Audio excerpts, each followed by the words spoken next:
उस पथ की पथिक कुशलता क्या जब पथ में बिखरे सूल ना हो।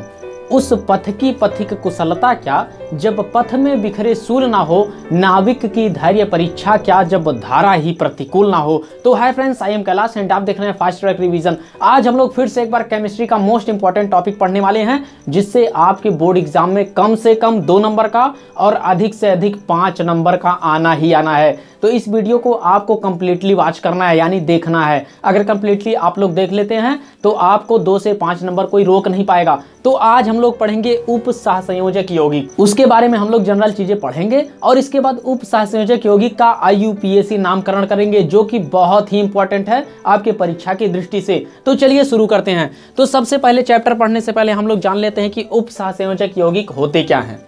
देखो, उप सहसंयोजक यौगिक जो होता है ना, बहुत ढीठ यौगिक होता है। अब कहेंगे ढीठ क्या है? ढीठ मतलब इसको जल में कितना भी घोल दीजिए ना, फिर आप इसे निकालेंगे, अपनी पहचान ये बनाए रखता है। अर्थात उप सहसंयोजक यौगिक वे यौगिक होते हैं जिनको जल में घोलने पर भी वे अपनी पहचान बनाए रखते हैं। उस प्रकार के यौगिक को उप सहसंयोजक यौगिक कहते हैं। ठीक है, इनको चाहे जल में घोल दीजिए या कहीं घोल दीजिए, ये अपनी पहचान जरूर बना के रखते हैं। जैसे क्या हो जाएगा, एग्जाम्पल अगर बात करेंगे, K4FeCN6 हो जाएगा। क्या एग्जाम्पल हो जाएगा? K4FeCN6। इसको जैसे ही आप जल में घोलते हैं ना, तुरंत ये अपने 2 आयनों यानी प्लस और माइनस आयनों में टूट जाएगा। कैसे टूटेगा? K4 है तो 4K पॉजिटिव में टूट जाएगा, प्लस में किस में टूटेगा?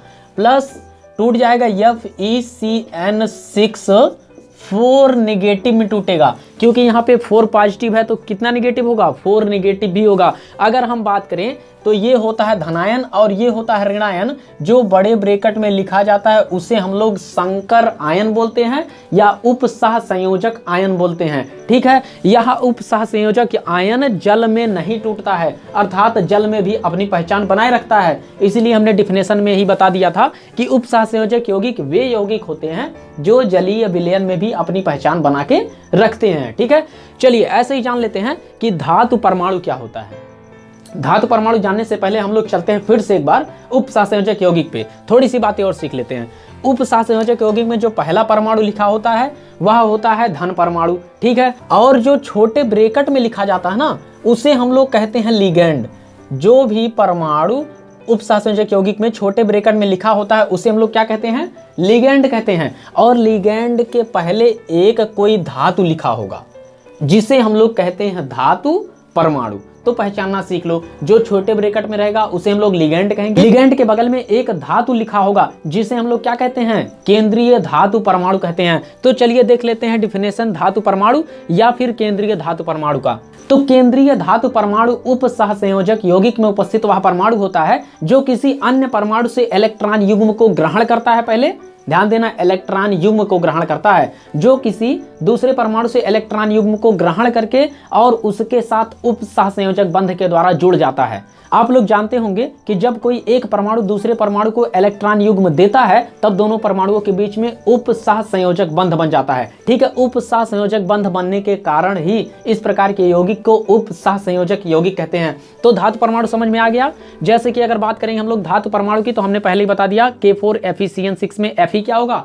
धातु परमाणु होगा। और हमेशा एक बात ध्यान रखना कि धातु परमाणु हमेशा संक्रमण धातु होगा। अब कहेंगे संक्रमण धातु क्या होता है? तो डी ब्लॉक के जितने भी तत्व होते हैं, डी ब्लॉक के जितने भी तत्व होते हैं सभी तत्वों को हम लोग संक्रमण तत्व या संक्रमण धातुएं कहते हैं। ठीक है, तो हमेशा जो भी केंद्रीय धातु परमाणु रहेगा अर्थात धातु परमाणु रहेगा वो क्या होगा? डी ब्लॉक का तत्व हो सकता है अर्थात संक्रमण तत्व होगा। चलिए ऐसे ही जान लेते हैं कि लिगैंड क्या होते हैं। तो लिगैंड ही वे परमाणु होते हैं जो धातु परमाणु को एक या एक से अधिक इलेक्ट्रॉन युग्म देकर धातु परमाणु के साथ कौन सा बंध बनाते हैं? उप सहसंयोजक बंध बनाते हैं, लिगैंड कहलाते हैं। ठीक है, लिगैंड क्या होते हैं एक बार फिर से रिपीट करवा देते हैं। तो लिगैंड वे परमाणु होते हैं जो धातु परमाणु के साथ जुड़ने के लिए एक या एक से अधिक इलेक्ट्रॉन युग्म प्रदान करके उप सहसंयोजक बंध का निर्माण करते हैं। किसके साथ? धातु परमाणु के साथ। चलिए ऐसे ही देख लेते हैं कि लिगैंड कितने प्रकार के होते हैं। तो लिगैंड को मुख्यतः 2 प्रकार से वर्गीकृत किया गया है। पहला दंतता के आधार पर और दूसरा आवेश के आधार पर। ठीक है, तो पहला हम लोग देख लेते हैं कि दंतता के आधार पर लिगैंड कितने प्रकार के होते हैं। तो दंतता के आधार पर तो लिगैंड को कई प्रकार से बांटा जा सकता है, लेकिन हम लोग मुख्यतः 3 प्रकार पढ़ेंगे। कौन कौन पढ़ेंगे देख लेते हैं। सबसे पहले पढ़ेंगे हम लोग एक दंतुर लिगैंड। एक दंतुर लिगेंड वे लिगेंड होते हैं जो धातु परमाणु को एक इलेक्ट्रॉन युग्म प्रदान करते हैं। ठीक है, ऐसे ही द्विदंतुर लिगेंड क्या होते हैं? द्विदंतुर लिगेंड वे लिगेंड होते हैं जो धातु परमाणु को 2 इलेक्ट्रॉन युग्म प्रदान करते हैं। मैं युग्म की बात कर रहा हूं, जब भी युग्म की बात करूंगा इसका मतलब 2 इलेक्ट्रॉन एक साथ। ठीक है, ऐसे ही दंतता के आधार पर जो तीसरा लिगेंड का प्रकार है वो होता है उभय दंतुर। हालांकि यहाँ पे त्रिदंतुर, चतुर्दंतुर, पंचदंतुर ऐसा कहा जा सकता है, लेकिन हम लोग उतना बड़ा नहीं पढ़ेंगे, तो हम लोग सीधा सीधा क्या कह देंगे? उभय दंतुर कह देंगे तीसरे प्रकार का, यानी जो कि धातु परमाणु को 3 या 3 से अधिक इलेक्ट्रॉन युग्म प्रदान करेगा, उसे हम लोग बोल देंगे उभय दंतुर। ठीक है, चलिए ऐसे ही देख लेते हैं कि आवेश के आधार पर लिगेंड कितने प्रकार के होते हैं। तो आवेश के आधार पर भी लिगेंड 3 प्रकार के होते हैं। कौन कौन होता है? धनात्मक लिगेंड, ऋणात्मक लिगेंड और उदासीन लिगेंड। चलिए देख लेते हैं धनात्मक लिगेंड क्या होता है। धनात्मक लिगेंड वे लिगेंड होते हैं जिन पर धन आवेश उपस्थित होता है। जैसे अगर एग्जांपल की बात करें तो एग्जांपल में हो जाएगा हाइड्राजीनियम, जिसका फार्मूला होता है NH3 पे 1 पॉजिटिव, यानी NH3 पॉजिटिव। ये इसको कहते हैं हम लोग हाइड्राजीनियम, जो कि एक धनात्मक लिगेंड होगा। ऐसे ही देख लेते हैं ऋणात्मक लिगेंड क्या होगा। ऋणात्मक लिगेंड वे लिगेंड होते हैं जिन पर ऋण आवेश उपस्थित होता है। जैसे अगर बात करेंगे हम लोग फ्लोरो, क्लोरो, आइडो, साइनो, ये सब कैसे हो जाएंगे? ऋणात्मक लिगेंड हो जाएंगे, क्योंकि सभी पे देखिए एक एक निगेटिव उपस्थित है, इसलिए फ्लोरो, क्लोरो, आइडो, साइनो, ब्रोमो ये सब क्या हो जाएंगे? ऋणात्मक लिगेंड हो जाएंगे। ठीक है, ऐसे देख लेते हैं कि उदासीन लिगेंड क्या होते हैं। तीसरा जो आवेश के आधार पर लिगेंड का प्रकार है वह होता है उदासीन लिगेंड। तो उदासीन लिगेंड वे लिगेंड होते हैं जिन पर कोई भी आवेश उपस्थित नहीं होता है। जैसे अगर बात करेंगे H2O, H2O पे क्या कोई आवेश उपस्थित है? नहीं है, अतः H2O क्या हो जाएगा? उदासीन लिगेंड हो जाएगा। और H2O को हम लोग उप सहसंयोजक यौगिक में अक्वा कहते हैं, अक्वा याद रखिएगा। ऐसे ही NH3 हो जाएगा उदासीन लिगेंड का एग्जांपल। उदासीन लिगेंड का एग्जांपल NH3। NH3 को क्या कहते हैं हम लोग? अमीन कहते हैं। ठीक है, जो कि अमोनिया भी कह देते हैं हम लोग, अमीन कहते हैं। अमीन भी उदासीन लिगेंड का एग्जांपल हो जाएगा। चलिए ऐसे ही देख लेते हैं IUPAC कैसे लिखते हैं। लेकिन IUPAC लिखने से पहले हम लोग जान लेते हैं कि ऋणात्मक लिगेंड कितने प्रकार के होते हैं, धनात्मक लिगेंड कितने प्रकार के होते हैं और उदासीन लिगेंड कितने प्रकार के होते हैं, और इनको IUPAC में कैसे नाम देते हैं। ठीक है, तो चलिए जान लेते हैं। सबसे पहले देखिए, एक तरफ हमने लिगेंड का संकेत लिख दिया है और एक तरफ हमने लिख दिया है कि उस लिगेंड को IUPAC में कैसे लिखेंगे, जो कि बेहद इंपॉर्टेंट होगा IUPAC नाम लिखने के लिए उप सहसंयोजक यौगिक का। तो चलिए देख लेते हैं कैसे लिखते हैं। ठीक है, तो हमने सबसे पहले लिखा है ऋणात्मक लिगेंड। देखिए, ऋणात्मक लिगेंड सबसे ज्यादा होते हैं और ऋणात्मक लिगेंड वे लिगेंड होते हैं जिन पर कैसा आवेश होता है? ऋण आवेश होता है। और दूसरे नंबर पे हमने लिख दिया है उदासीन लिगेंड। उदासीन लिगेंडों की संख्या थोड़ा कम होती है और उदासीन लिगेंड कैसे लिगेंड होते हैं? जिन पर कोई भी आवेश नहीं होता है। और फिर लास्ट में हमने सबसे लिखा है धनात्मक लिगेंड। धनात्मक लिगेंड यानी वे लिगेंड जिन पर धन आवेश होता है और धनात्मक लिगेंडों की संख्या बहुत कम होती है। तो चलिए सबसे पहले देख लेते हैं कि ऋणात्मक लिगेंड को हम लोग IUPAC में कैसे लिखते हैं। तो ऋणात्मक लिगेंड ये सब लिखे गए हैं। और एक बात ध्यान और दीजिएगा कि जितने भी ऋणात्मक लिगेंड, धनात्मक लिगेंड या फिर उदासीन लिगेंड है, सब पर आपको आवेशों की संख्या याद करके रखनी है, जैसा कि हमने लिखा है।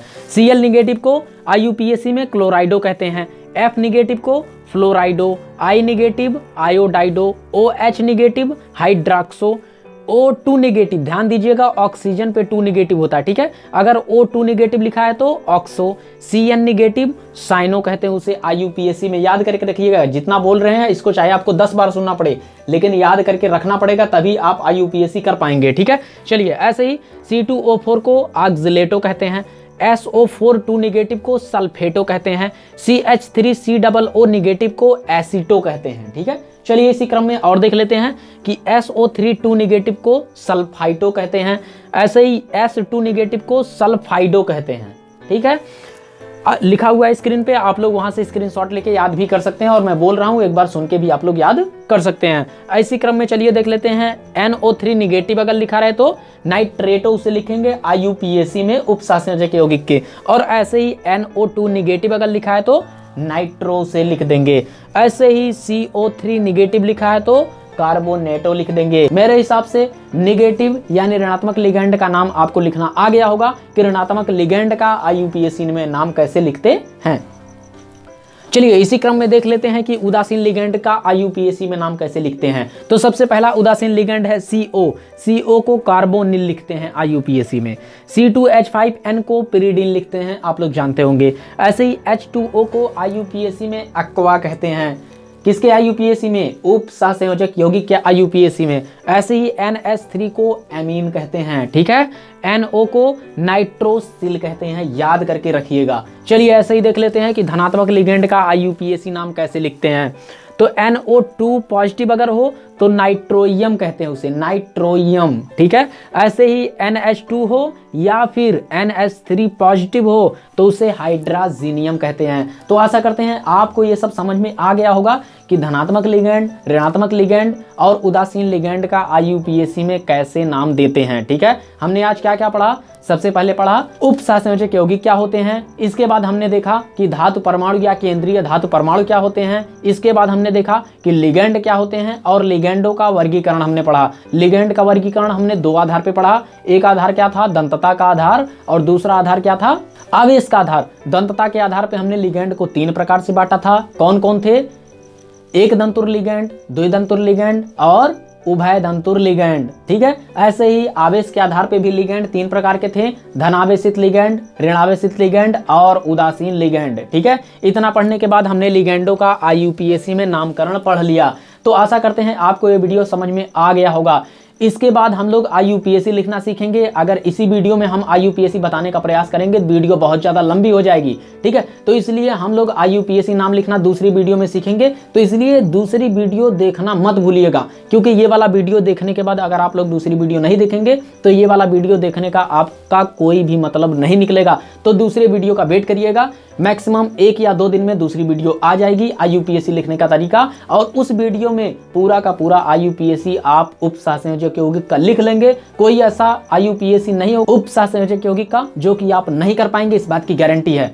तो आशा करते हैं आपको ये वीडियो समझ में आ गया होगा। अगर समझ में आ गया तो प्लीज लाइक, शेयर और सब्सक्राइब करे बिना मत जाइएगा। मिलते हैं इसके नेक्स्ट वीडियो में, तब तक के लिए जय हिंद, जय भारत।